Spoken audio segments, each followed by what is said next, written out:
Than ever. Another Dead by Daylight review. I guess if you you can call it that, but not really. Z-Wolf has another perk update or another comment or something. Oh yeah. Lulu came and commented, and we're following up on that.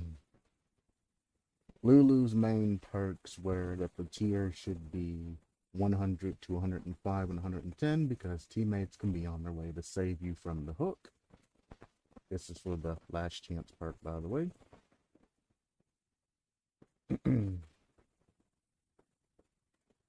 And they can save you, or if the perk could activate a few seconds before they save you, leaving you broken for the rest of the game. Also, they stated that this particular perk wouldn't be fair to the killer. Perk we're talking about is last chance after being on the hook for 110, 105, and 100 seconds. The hook breaks, giving you the free unhook and 9 seconds of the endurance status effect. I snapped back yesterday saying that it should be scaled how he has it 110, 105, and 100 because this gives you a lot more time to catch, the killer off guard and the activations. You don't want it to be as soon as the bar runs out because the killer can just wait and, come back and just clap you as you're getting released or wait the extra 9 seconds on top of that. Having it happen at 100 seconds, it's going to be more difficult to ascertain the exact time that the survivor is going to be released from the hook. And then afterwards, you're going to have to add or count the 9 and wait a whole bunch of other seconds if you're trying to, hook camp that huge. 9 seconds is more than enough time to drop a pallet, hit a loop, or anything like that. If you use your time, wisely, even if they slap you, the speed boost should be enough for you to at least get somewhere safe. The downsides of this is you're broken for the rest of the trial, and the killer can more you at any time.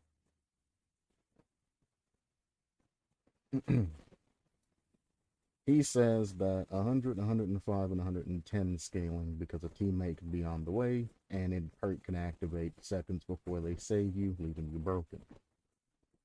My comeback to this was you've already been on the hook for 100 seconds. If anybody was coming to save you, they definitely would have already done it. Because at this point, and you're in upwards of 100 seconds, the 80 seconds on the generator's already passed. So they've completed whatever gen that they could be working on, and they are saying, no, it's not worth getting you because you're getting face camped, or, like I said, it's an FWF with 3 other people, and you're just the odd man out in that situation. They're obviously not going to be coming for you in any aspect of that word. Crazy. After the 100 seconds.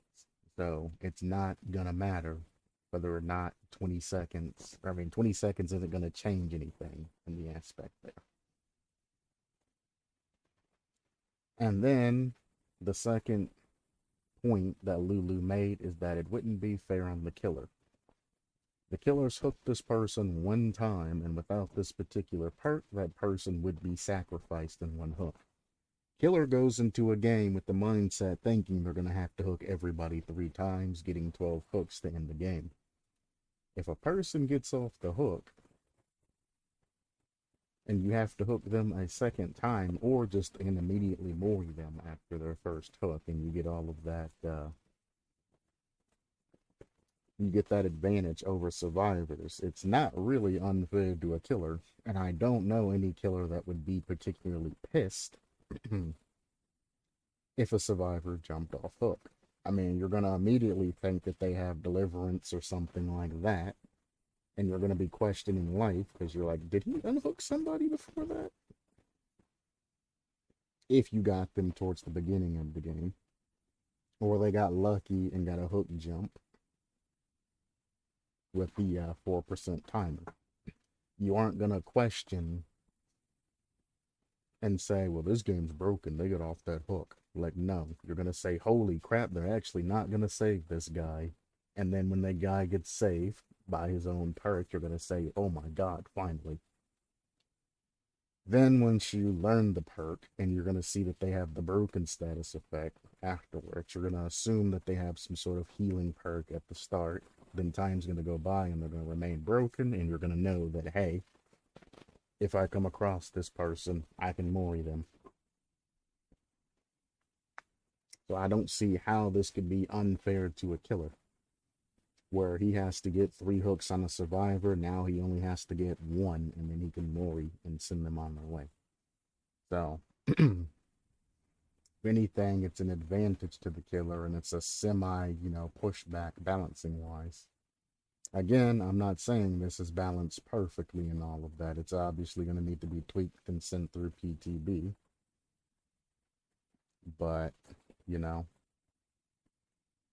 it can be implemented in the game. Just a little, let's say just a little bit of tweaking to it, and then sent straight to PTB with all the other bullcrap they're testing.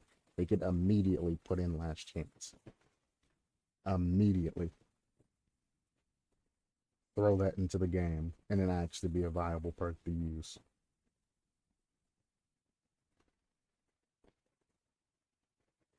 You know what, buddy? You ain't gave up yet. You may need to log in. Give me a moment. Burn, burn, burn, burn.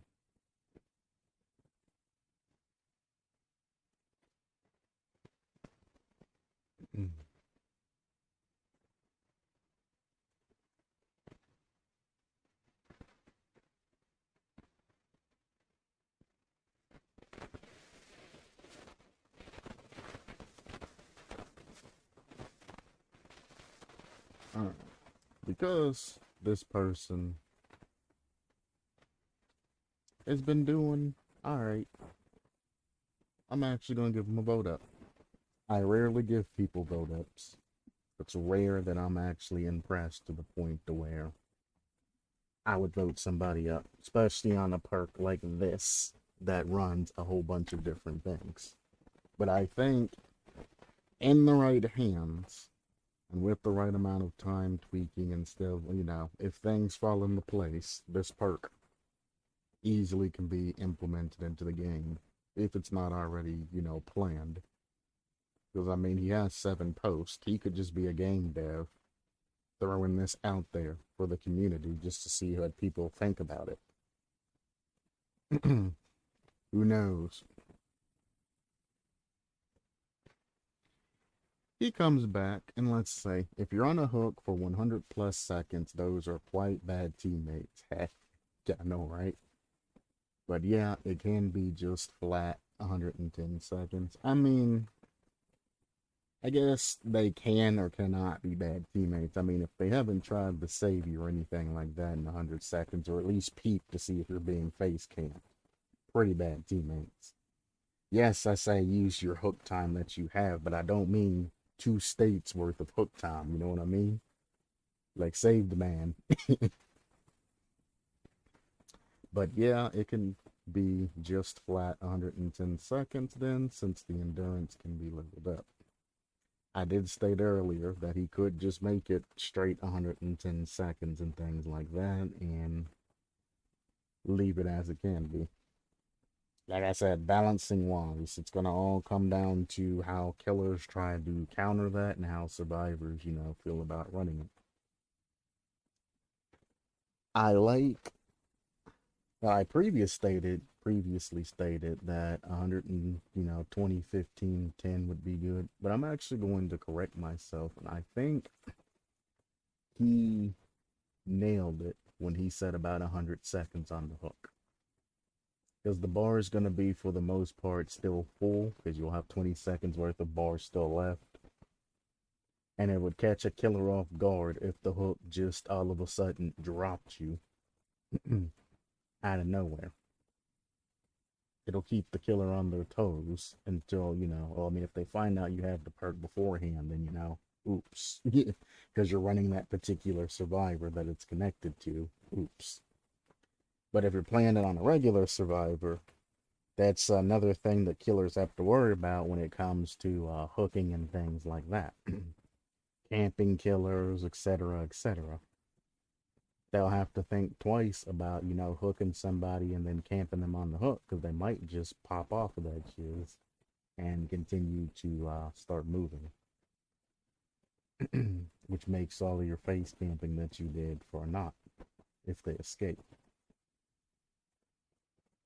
So it's kind of speeding the game along, which is what Dead by Daylight devs are trying to do. They're trying to make the game faster nowadays, so why not make it faster by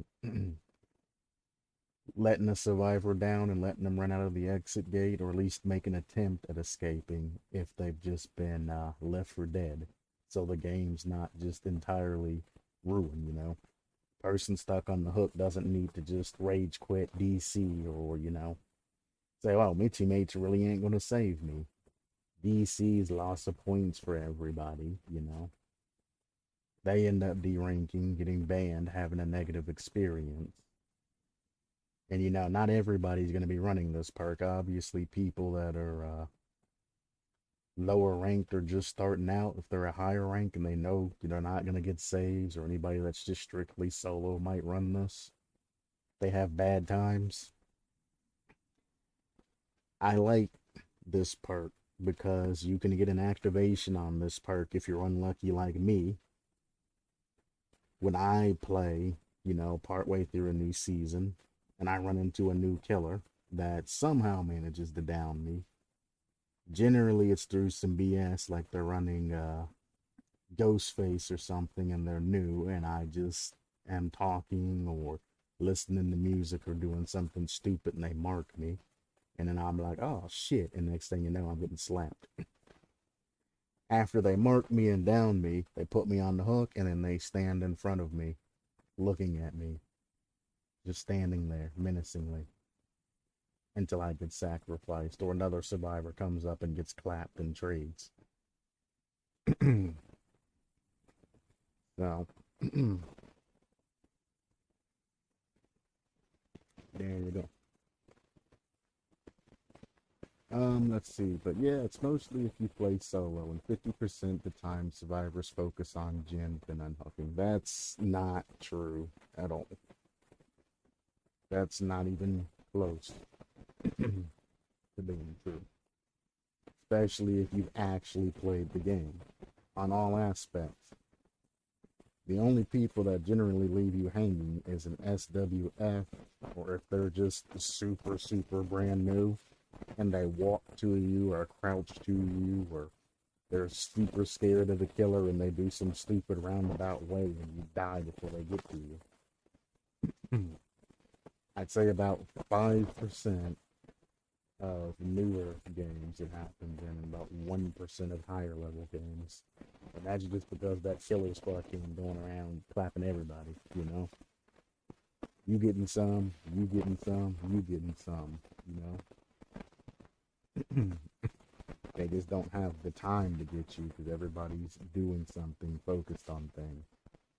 Now, people will finish a generator and then come and get you afterwards because that's the proper thing to do, as opposed to what this guy expects, and probably he's a just immediate, oh, I need to get this unhooked. As soon as they're getting hooked, he's letting go of his generator and running immediately over. But you got 60 seconds to unhook them. Use that time to get gen progress. Now, if ruin's in effect or something like that, obviously, if you can't finish the generator before they go to their second phase, then just leave. And go do something else with your time. Maybe search for the ruin totem in the particular area that you're in on your way over to get that unhooked. There's one, if the person just got unhooked and you run over, the killer's just going to see your troll running over to him. You ain't giving the killer enough time to, break pallets in the area, search for anybody else being nearby, kick generators, do the things that killers do. Setup wise, if it's a trapper or hag or something, or pyramid head, putting down the trail and traps and all of that. If you're an immediate unhooker, You're forcing the killer to essentially camp the person on the hook because you're engaging them. Let the killer set up and leave, unless you know they're really, really good like trapper, and you want to catch them off guard and force them to come after you. But generally, if they're a good trapper, they're still going to set up their traps as you're running over, and then as you go for the unhook, they're just going to hit you. Or they're going to trap around you, for when you get the unhook, they're going to zone you and force you in a particular direction into another trap.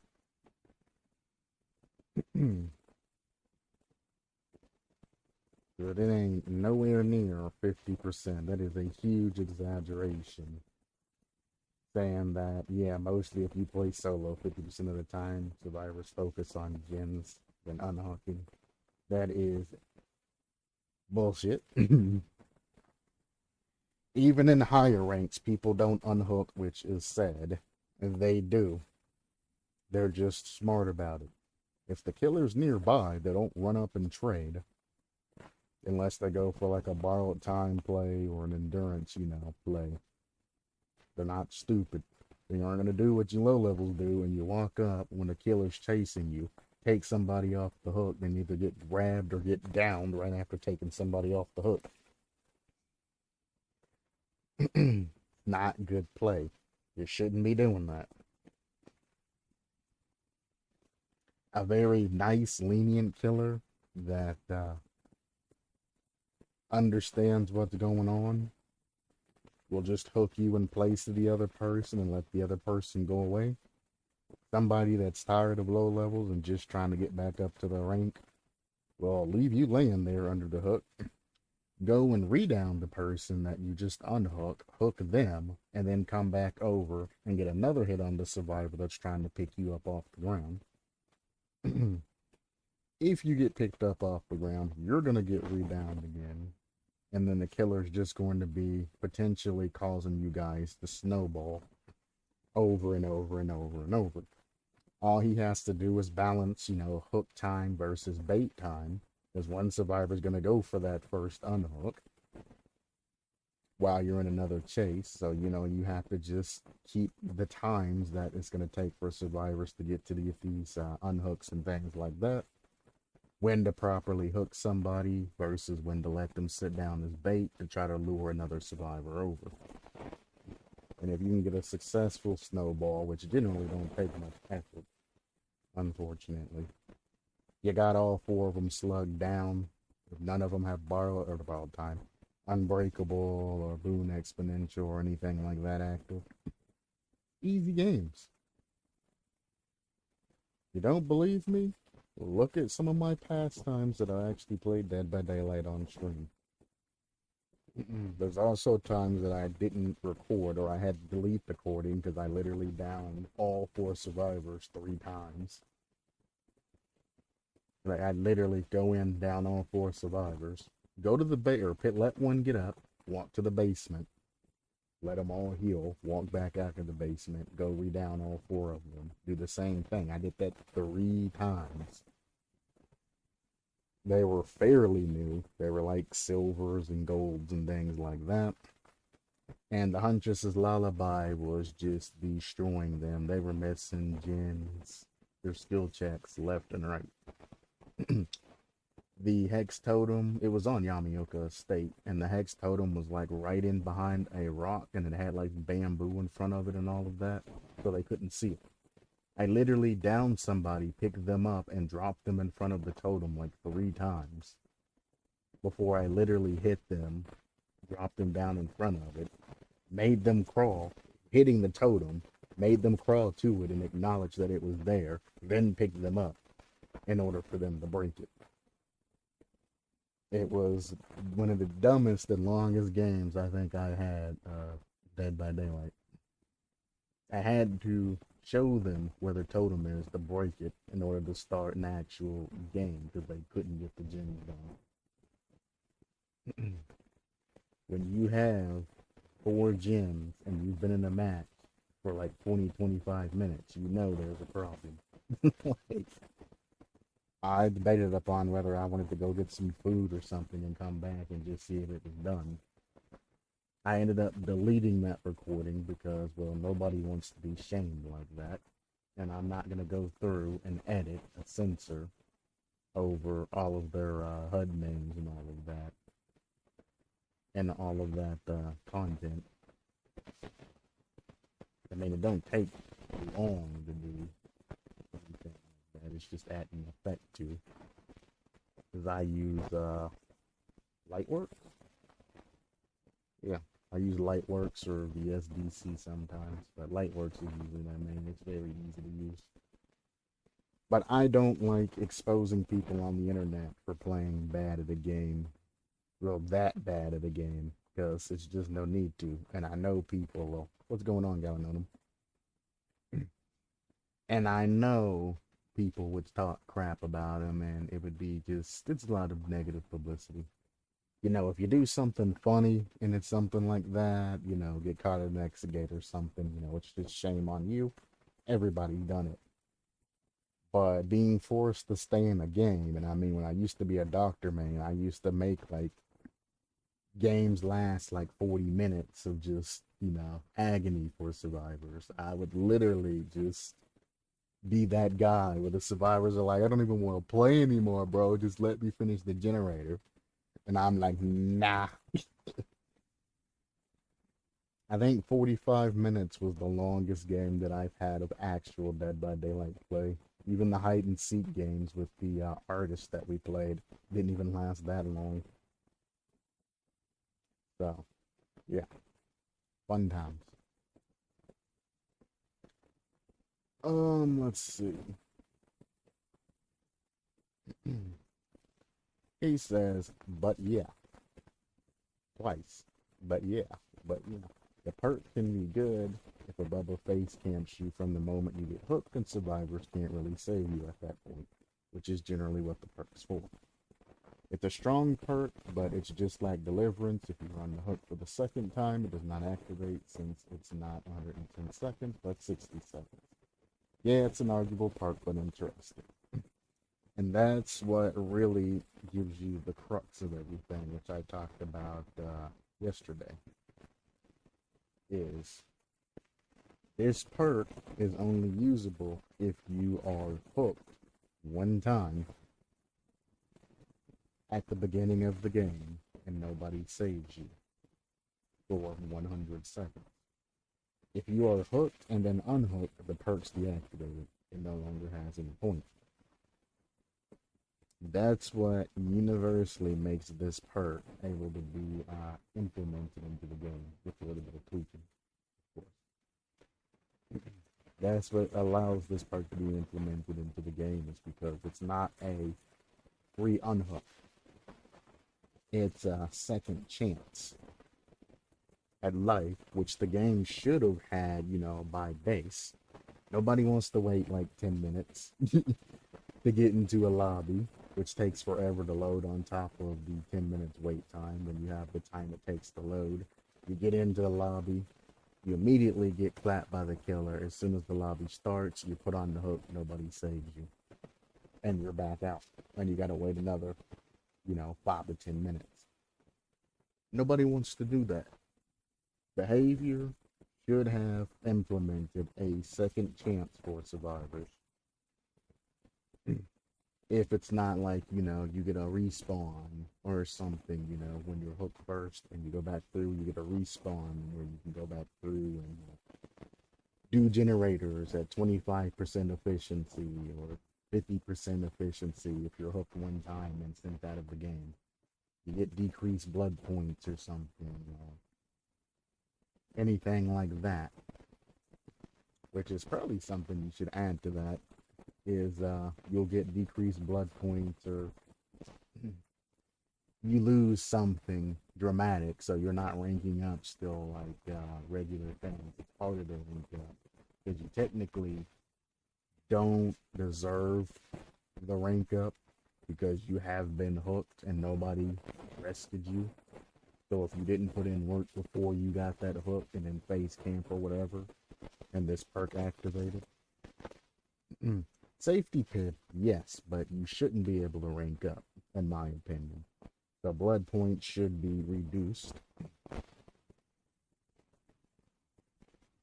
or it should just cap at the safety pit. As soon as you get the safety pit, you get no more blood points. So you're not losing rank for this if you put in some work, but you're not gaining rank either if you use this last chance perk and then, you know, everybody escapes, you break totems, you do some other stuff just to get up in rank. Like, I don't think that you should get the rank up for that. But like I said, it needs tweaking. It's almost there. Just a little bit of tweaking. I could see behavior getting behind this particular perk, or at least a mechanic that allows you to continue playing on when you're sacrificed. You know, you turn into like a spirit form, you get 25% of gen repair speed or 50% gen repair speed. You can only get to the safety pit. So I don't have to go back in and search another game, or, you know, it gives you the option. Would you like to respawn? And it shows you, you know, these penalties for respawning. You know, would you like to save your rank is essentially what it's saying, you know. Do you just take the D rank or the pip down and go to the next game? Or do you hop back in this game and try to save your rank? This would be very important for people that are trying to get iridescent for the first time, that are fairly new to the game. I mean, it's not too hard to do, but a second chance thing for when other survivors are stupid. Very helpful. Or in my case, the time that it's happened to me recently, we had a guy that was AFK on the other side of the wall where my hook was. And I was playing with Macho, as a matter of fact. The guy that was beside me was AFK. No, I think it was Macho that was AFK, and he was beside me in the wall where I got hooked at. As a matter of fact, yeah, I think the son of a gun, yeah, Macho was AFK on the other side of the wall that I got hooked at. And everybody on the map seen that there was a survivor beside me as I was hooked and all of that. So when I initially got hooked, you know, everybody stayed on gens and started, you know, kept doing their gens. Well, Macho was AFK, and, you know, they were all working. I was on the hook. Nobody really came. And it was just like, well, shit. It got to about like 80 seconds in. I was in my second hook phase. Macho finally got back, and he was like, damn, Q, you hooked already? And I was like, motherfucker. He comes around the corner, saves me. But, you know, at that time, I'm already at my second hook phase, and we play it out from there. Did I escape? Hell no. It's Midwich, and I was on my second hook phase. Absolutely not. But, you know, it is what it is. Better late than never in that particular case. Yet I'm pretty sure it was Macho that was AFK.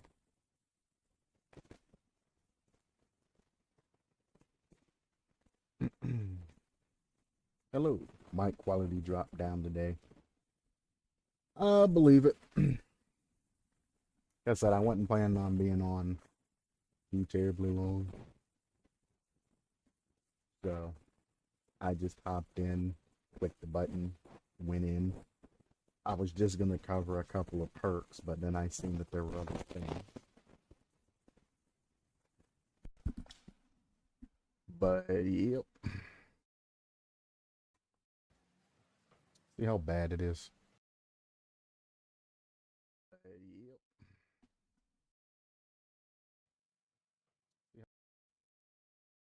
You know, you turn into like a spirit form. You get 25% of gen repair. Hello. Mic quality drop. Is it fixed?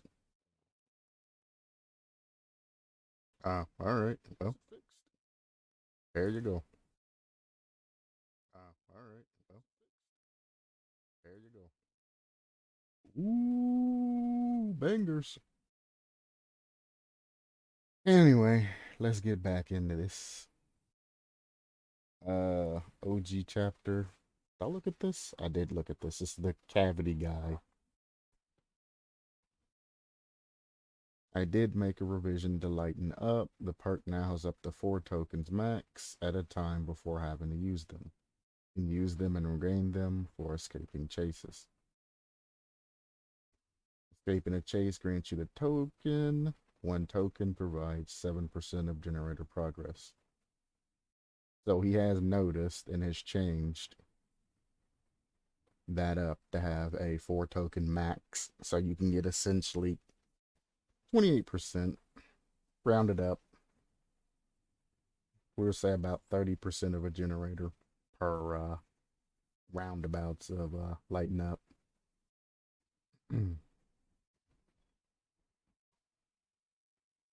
That's a lot better than having it go on an infinitum. So he figured out his own mistake. Good on you, sir. Good on you. That's something that a lot of creators do, is go back and look at their own creations and try to kind of reason with themselves and look at it from an outside perspective. I mean, you know what the perk does and you see what the perk does, but if you go back out and look from the outside in and turn off your brain and just think about what you say and take it, as literal as it is or as you put it down, and you say, that's not necessarily, what I meant, then, what somebody else that's looking at it's supposed to think. Okay, I actually heard the mic do the thing this time.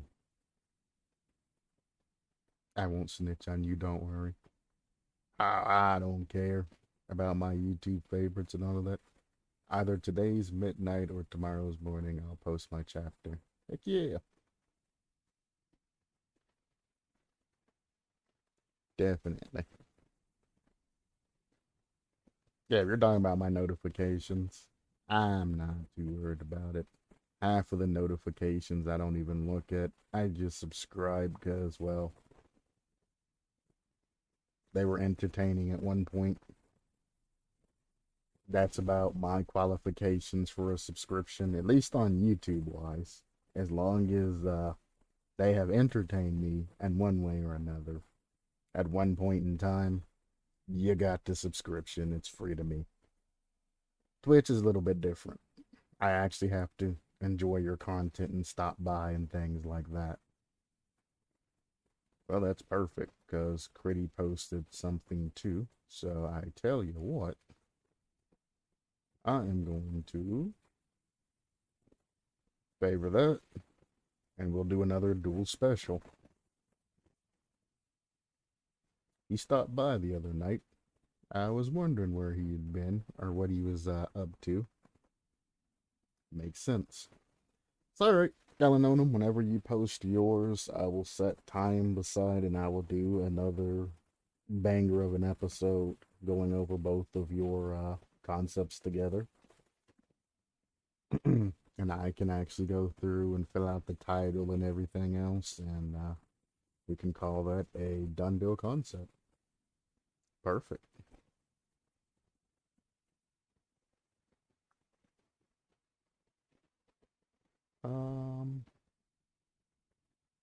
I had to go to the options because YouTube spam off so often about their suggestions. Most of the time, I have bells turned off. The only people that I generally have bells turned on for is if I've stopped by their stream more than once. Like Cooksy. He posts funny shorts about VTubers and things like that. I stop by and watch a couple of those weekly. I watch about, I'd say, yeah, maybe like 1 or 2 a week. Eric Von Wilderman. He plays a lot of Geometry Dash, Mario Maker. I actually watched him on Twitch for a little bit too.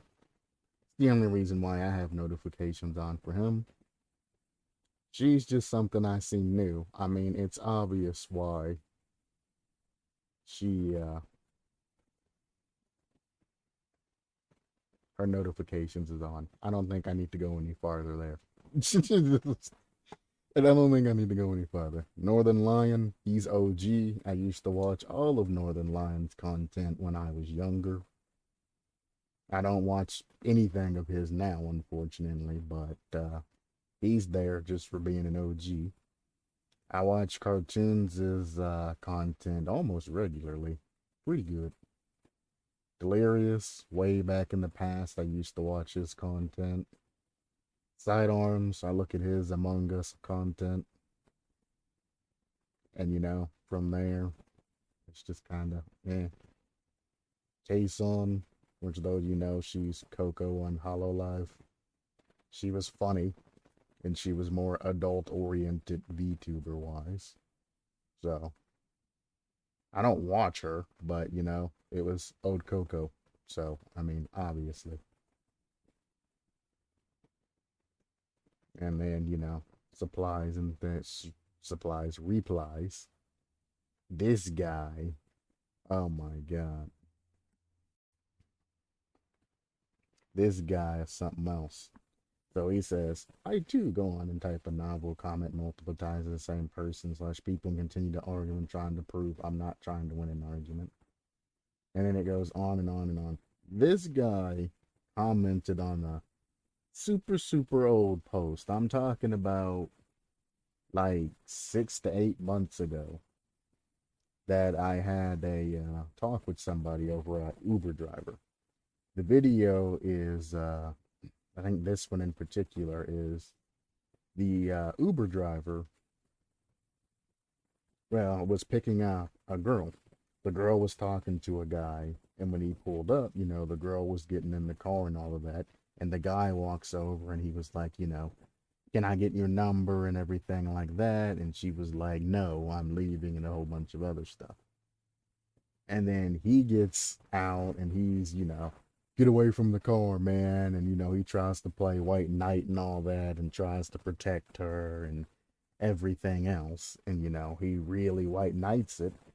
And I go out and I comment to say, essentially, when you have these types of situations as an Uber driver, you don't really want to particularly get too involved in those situations.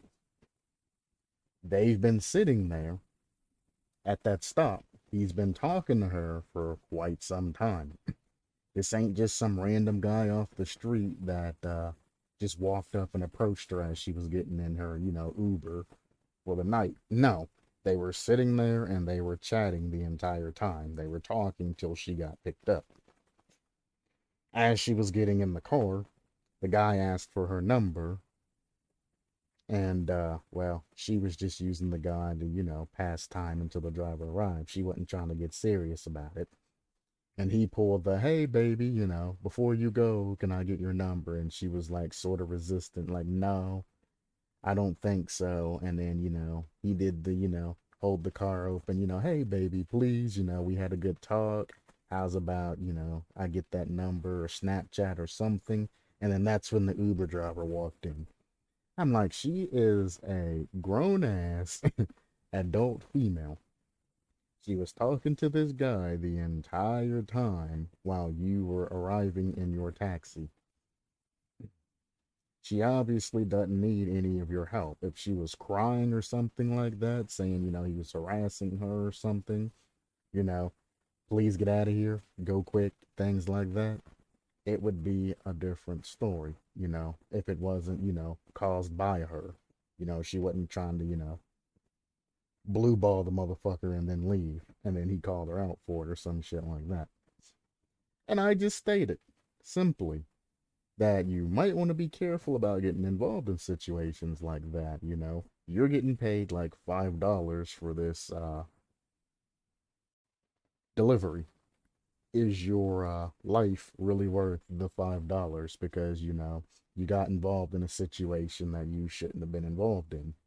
She's a female. She has a higher chance of surviving than you do. You go pick up somebody that's at a bar or something like that.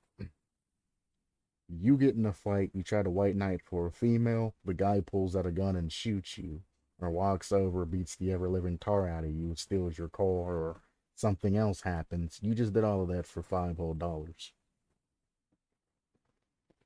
I never said anything that it's not a good thing to do. I never said not to, or either not to protect females or not to protect customers or anything like that.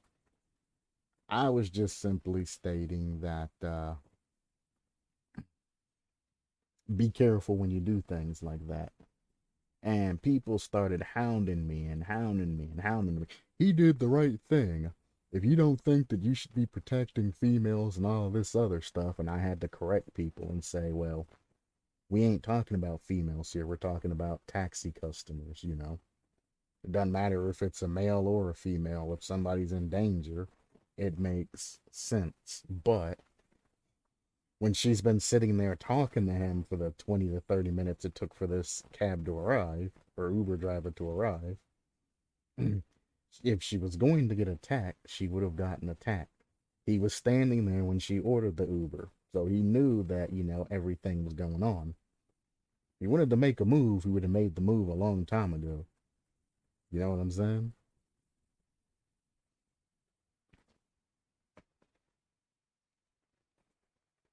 Mostly I follow 4 channels, yours, Moist Critical, 2 Polish channels about human world nature. You know.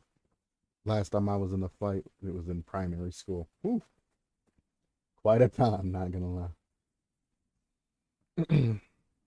Well, what I do is I subscribe to people and then I just turn off notifications. I don't know if notifications do anything YouTube wise or if they don't even count particular people's content as subscriptions if you turn off notifications, but I mean, the ones that I'm really interested in hearing, I turn off the notifications, or they got like 3 levels, like full notifications, got like small partial ones, and then no notifications. If it's just you know, small channel that did good, I subscribe and turn everything off.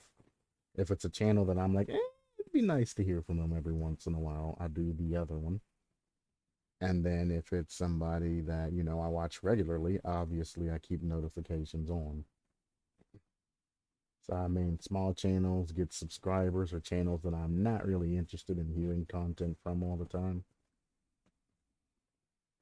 And when I want to look at subscription things, I click on the home button and I click scroll down to subscriptions. I click the button and it shows me everything that everybody posts. Have to pause off for a second. No problem.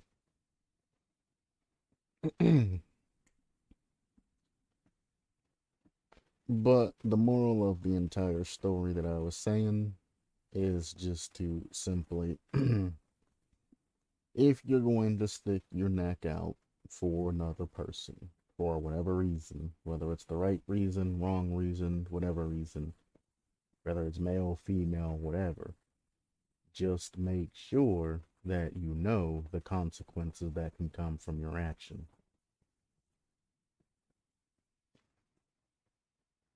And make sure you're going to accept the consequences of your actions.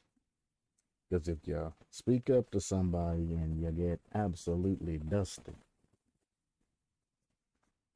you just make sure you steel yourself for that shit. It might not mean much, but in the select few situations where, you know, somebody's life's in your hand or something like that, and you have to actually think about the things, you don't want to live in regret, but you also, you know, don't want to end up like them. You make the bad decision and both of you die when you could have escaped, then oops.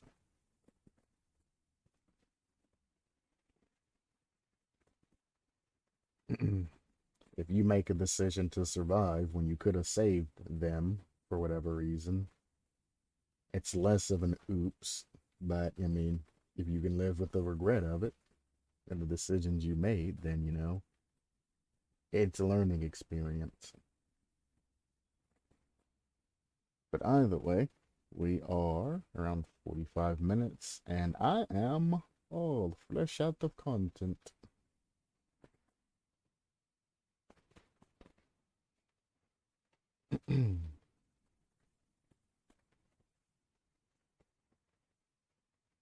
is gone. So I figured I'd throw in just a couple of 2 cents and something of another subject. I really don't have anything else to really say. Sometime soon, I guess I will debut some of the things that I've been working on and try to go a different direction. But as of now, I've just been using all the spare time I have getting things done for the most part. You know, a little bit of entertainment, or while I'm getting entertainment, I'm working. When I'm working, I'm getting entertainment. So it's a 2-for-1. Anyway, thank you, Galanonim, for stopping by. I am probably going to catch some YouTube videos and get back to work. So, as always, supplement your lifestyle, and whenever you post your concept, I will be doing an episode on both of your contents together. Thanks for stopping by. I'll see you next time. Peace.